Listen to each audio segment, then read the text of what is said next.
നിങ്ങൾക്കെല്ലാവർക്കും റുപ്പി മങ്ങിൻ്റെ ഭാഗത്തു നിന്ന് പുതുവത്സരാശംസകൾ നേരുകയാണ്. നിങ്ങൾ 2022 തീർച്ചയായിട്ടും ചെയ്യേണ്ട 4 ഫിനാൻഷ്യൽ കാര്യങ്ങളെ പറ്റിയിട്ട് നിങ്ങളൊന്ന് ഓർമ്മിപ്പിക്കാനായിട്ടാണ് ഈ വീഡിയോ.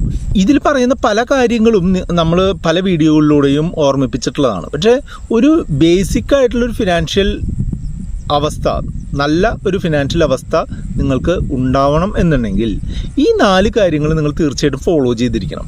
അപ്പോൾ അത് ഓർമ്മിപ്പിക്കാൻ വേണ്ടിയിട്ടാണ് ഈ വീഡിയോ. അത് നമ്മളൊരു പുതുവത്സരമൊക്കെ ആകുമ്പോൾ നമ്മളെന്താ ന്യൂ ഇയർ റെസൊല്യൂഷൻ എന്നുള്ള രീതിയിലൊക്കെ നമുക്ക് ചെയ്യാനും സാധിക്കും. അപ്പോൾ നമുക്ക് ഒന്നാമത്തെ കാര്യം കാണാം. ഒന്നാമത്തെ കാര്യം എന്താണെന്ന് വെച്ചാൽ നല്ല ഒരു ടേം ഇൻഷുറൻസ് ഉണ്ടാവുക എന്നുള്ളതാണ്. നല്ലൊരു ടേം ഇൻഷുറൻസ് എന്ന് പറഞ്ഞാൽ എന്താണ്?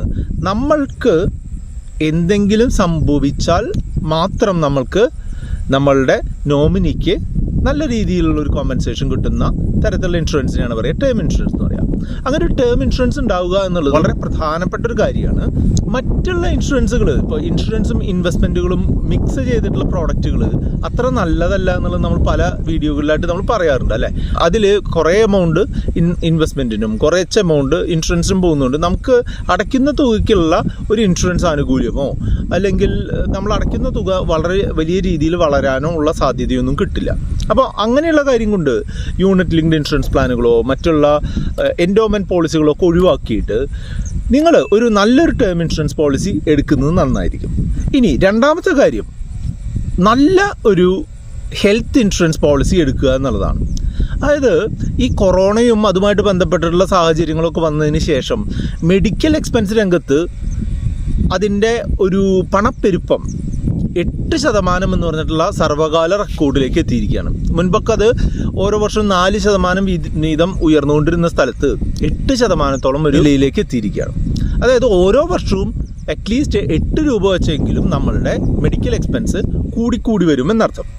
അപ്പോൾ അങ്ങനെ വരുമ്പോൾ നമുക്ക് നമ്മളുടെ കയ്യിൽ നമ്മൾ സമ്പാദിച്ചിട്ടുള്ള പൈസ ഒരു FDയിലാണെങ്കിൽ 6% വളരുള്ളൂ, SBയിലാണെങ്കിൽ 3% വളരുള്ളൂ എന്നുള്ളത് നിങ്ങൾക്ക് അറിയാം അല്ലേ.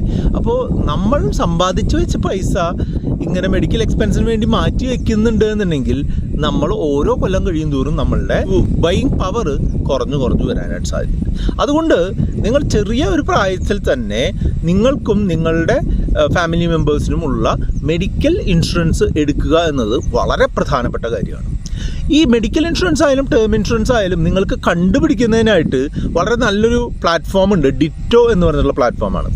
ഈ ഡിറ്റോ എന്ന് പറഞ്ഞിട്ടുള്ള പ്ലാറ്റ്ഫോം മറ്റുള്ള ഇൻഷുറൻസ് പ്ലാറ്റ്ഫോമുകളെ പോലെ ഒരു പുഷ് ചെയ്ത് സെയിൽ ചെയ്യുന്ന ഒരു ആൾക്കാരല്ല എന്നാണ് എൻ്റെ പേഴ്സണൽ അനുഭവത്തിൽ നിന്ന് മനസ്സിലാവുന്നത്. അതായത് അതിൽ ഡിറ്റോയുടെ സൈറ്റിലൂടെ നമ്മൾക്ക് ആവശ്യമുള്ള പോളിസികൾ കണ്ടെത്താനുള്ള ഓപ്ഷനുകളുണ്ട്. നമ്മൾ ആവശ്യമുള്ള പോളിസികൾ ഡീറ്റെയിൽസ് കൃത്യമായിട്ട് മനസ്സിലാക്കാനുള്ള ഓപ്ഷനുകളുണ്ട്. അതോടൊപ്പം തന്നെ നമ്മൾക്ക് അവരുടെ ഒരു എക്സ്പേർട്ടുമായിട്ട് ഫോൺ വഴിയോ വാട്സപ്പ് വഴിയോ ഒക്കെ സംസാരിച്ചുകൊണ്ട് നമ്മളുടെ ആവശ്യങ്ങൾ അവരെ അറിയിക്കുകയും അവർ കൃത്യമായിട്ടുള്ള പ്രോഡക്റ്റുകൾ നമ്മളെ സെലക്ട് ചെയ്യാണ്ട് ഹെൽപ്പ് ചെയ്യുകയും ചെയ്യും. ഇത് ഒരു ഫ്രീ കൺസൾട്ടേഷൻ ആയിട്ടാണ് നമുക്ക് മനസ്സിലാവുന്നത്. അതുകൊണ്ട് തന്നെ നിങ്ങൾക്ക് ഒരു 30 മിനിറ്റ് വരെയുള്ള കോളുകൾ നിങ്ങൾക്ക് അവരോട് ചെയ്ത് നിങ്ങളുടെ എല്ലാ സംശയങ്ങളും ദൂരീകരിച്ചുകൊണ്ട് നിങ്ങൾക്ക് മുന്നോട്ട് പോകാം. കൃത്യമായിട്ടുള്ള ഇൻഷുറൻസ് പ്രോഡക്റ്റുകൾ മാത്രം എടുക്കാനായിട്ട് ശ്രദ്ധിക്കുക. അതിന് ഡിറ്റോ പ്ലാറ്റ്ഫോം വളരെ നല്ലതായിട്ടാണ് എനിക്ക് ഫീൽ ചെയ്തിട്ടുള്ളത്. ഈ ഡിറ്റോയിൽ നിങ്ങൾ വെബ്സൈറ്റിൽ രജിസ്റ്റർ ചെയ്യുകയോ അല്ലെങ്കിൽ നിങ്ങൾ അവർക്ക് ഫോൺ ചെയ്യുകയോ ചെയ്തതുകൊണ്ട് നിങ്ങൾ അവരുടെ കയ്യിൽ നിന്ന് പ്രോഡക്റ്റ് എടുക്കുന്നത് യാതൊരു നിർബന്ധവുമില്ല. നിങ്ങൾക്ക് ആ ഒരു ഇനീഷ്യേറ്റീവിൻ്റെ സഹായത്തോടു കൂടി കൃത്യമായിട്ടുള്ള കാര്യങ്ങൾ മനസ്സിലാക്കാനും നിങ്ങൾക്ക് യോജിച്ച പ്രോഡക്റ്റുകൾ ഏതാണ് ഐഡൻറ്റിഫൈ ചെയ്യാനും അവർ വഴിയോ അല്ലെങ്കിൽ പുറമേ നിന്നോ ഇത് എടുക്കാനും സാധിക്കും എന്നുള്ളതാണ് അതിൻ്റെ ഒരു ഏറ്റവും പ്രധാനപ്പെട്ട ഘടകം. അപ്പോൾ അത് നിങ്ങളൊന്ന് കൺസിഡർ ചെയ്യുന്നത് നന്നായിരിക്കും. നമ്മൾ 2022 ചെയ്യേണ്ട മൂന്നാമത്തെ പ്രധാനപ്പെട്ട കാര്യം എന്ന് പറഞ്ഞിട്ടുണ്ടെങ്കിൽ നമ്മളുടെ ഇൻകത്തിൻ്റെ അറ്റ്ലീസ്റ്റ് ഒരു 40% സേവ് ചെയ്യാനും അത് നല്ല രീതിയിൽ ഇൻവെസ്റ്റ് ചെയ്യാനും ശ്രദ്ധിക്കുക എന്നുള്ളതാണ്. അതായത് നമ്മളിപ്പോൾ ഒരു 50,000 രൂപ കിട്ടുന്ന ഒരാളാണ് എന്നുണ്ടെങ്കിൽ ഒരു 15,000-20,000 രൂപയെങ്കിലും നിങ്ങൾ കൃത്യമായിട്ട് സേവ് ചെയ്യുക. അത് കൃത്യമായിട്ട് നല്ല രീതിയിൽ ഇൻവെസ്റ്റും ചെയ്യുക. ഇന്ന കാര്യങ്ങളിൽ ഇൻവെസ്റ്റ് ചെയ്യണമെന്നൊന്നുമില്ല. നമ്മൾക്ക് യോജിച്ച നമ്മളുടെ റിസ്കിനും നമ്മളുടെ റിട്ടേൺ എക്സ്പെക്റ്റേഷനും അനുസരിച്ചുള്ള ഇൻവെസ്റ്റ്മെൻറ്റുകൾ തിരഞ്ഞെടുക്കുക. അതിപ്പോൾ ട്രഷറി നിക്ഷേപങ്ങളാവാം, ചിട്ടികളാവാം, അതല്ലെങ്കിൽ റിക്കറിംഗ് ഡെപ്പോസിറ്റുകളാവാം, മ്യൂച്വൽ ഫണ്ട് ആവാം, സ്വർണ്ണമാവാം, റിയൽ എസ്റ്റേറ്റ് ആവാം, ഇതിനെല്ലാം അതിൻ്റേതായിട്ടുള്ള ഗുണങ്ങളും ദോഷങ്ങളും ഒക്കെ ഉണ്ട്. ഇപ്പോൾ എല്ലാ തരം ആൾക്കാർക്കും പറ്റുന്നൊരു ഇതായിട്ട് കണ്ടിട്ടുള്ളത് മ്യൂച്വൽ ഫണ്ടുകളാണ്. അപ്പോൾ താല്പര്യം ഉണ്ടെന്നുണ്ടെങ്കിൽ ഈ വീഡിയോ ഡിസ്ക്രിപ്ഷനിൽ മ്യൂച്വൽ ഫണ്ടുകൾ തുടങ്ങാനുള്ള ഓപ്ഷനുകൾ നമ്മൾ പറഞ്ഞിട്ടുണ്ട്. അത് നിങ്ങൾക്ക് ഉപയോഗിക്കാവുന്നതാണ്. അപ്പോൾ മസ്റ്റായിട്ടും നിങ്ങളുടെ കയ്യിലുള്ള അല്ലെങ്കിൽ നിങ്ങൾക്ക് വരുന്ന തുകയുടെ 40% സേവ് ചെയ്യാനും ഇൻവെസ്റ്റ് ചെയ്യാനും ശ്രദ്ധിക്കണം. നാലാമത്തേതും ഏറ്റവും പ്രധാനപ്പെട്ടതുമായിട്ടുള്ള കാര്യം എന്താണെന്ന് വെച്ചാൽ വരവിനനുസരിച്ച് ചെലവ് ചെയ്യുക എന്നുള്ളതാണ്. അതായത് വരവിനനുസരിച്ച് ചെലവ് ചെയ്യുക എന്ന് പറഞ്ഞിട്ടുണ്ടെങ്കിൽ കടമെടുത്തൊന്നും ജീവിച്ചുകൊണ്ട് മുന്നോട്ട് പോകാനായിട്ട് വളരെ ബുദ്ധിമുട്ടാണ്. എന്തെങ്കിലും ഒരു പ്രത്യേക ആവശ്യത്തിനായിട്ട് കടമെടുക്കുക എന്നുള്ളതൊക്കെ ഓക്കെ, പക്ഷേ നമ്മളുടെ ദൈനംദിന ജീവിത കാര്യങ്ങൾക്ക് വേണ്ടിയിട്ടുള്ള തുക കടമെടുത്ത് കണ്ടെത്തുക എന്നുള്ളത് ഭയങ്കര ബുദ്ധിമുട്ടാവുന്ന കാര്യമാണ്. അതുകൊണ്ട് തന്നെ നമ്മളുടെ വരവിനനുസരിച്ച് മാത്രം ചെലവ് ചെയ്യുക.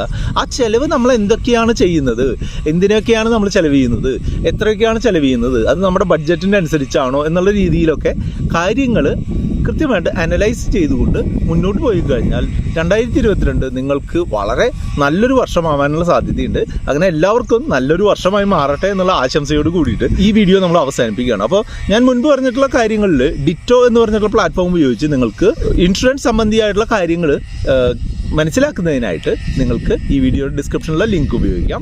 കൂടുതൽ എന്തെങ്കിലും സംശയങ്ങളുണ്ടെന്നുണ്ടെങ്കിൽ നമ്മുടെ വാട്സപ്പ് നമ്പറായിട്ടുള്ള 8848030018 എന്ന് പറഞ്ഞ നമ്പറിലേക്ക് നിങ്ങൾക്ക് കോൺടാക്ട് ചെയ്യാം.